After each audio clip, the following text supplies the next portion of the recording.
ته په لاره ځان پسې خپې راکاږي او کشه کشه د خیجې د پوډرینو په شان روان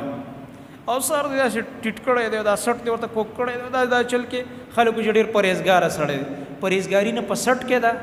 او پرهیزګاري نه په خپو کې ده خپې به ځان پسې راکاږي دا تواضع د انسان په خپله پته لګي چې ورسره کینی ورسره میلاو شي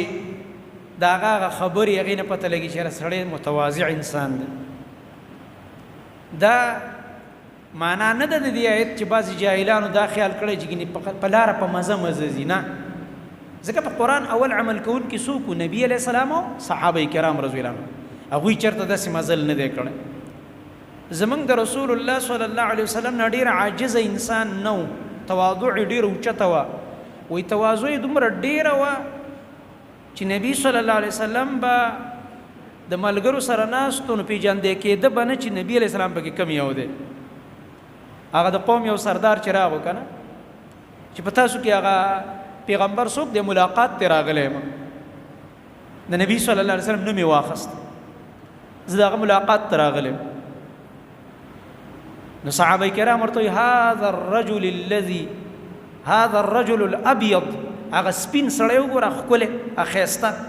دغه سړی دی دغه زموږ پیغمبر دی محمد رسول الله صلی الله علیه وسلم هغه الذي یتکئ چا تکیه والی ده ډډې والی ده دغه دی زموږ خوږ نبي صلی الله علیه وسلم دا سپین مخې چې پړقېږي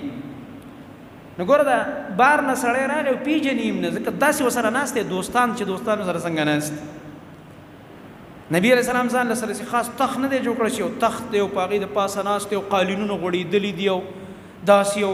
جواهرات پکې لګېدلي او داسې تاج یې په سر کړی دی او داسې څه خاص هیئت یې جوړ کړی نه نبي علیه الصلاة والسلام به ملګرو سره په لارم چې روان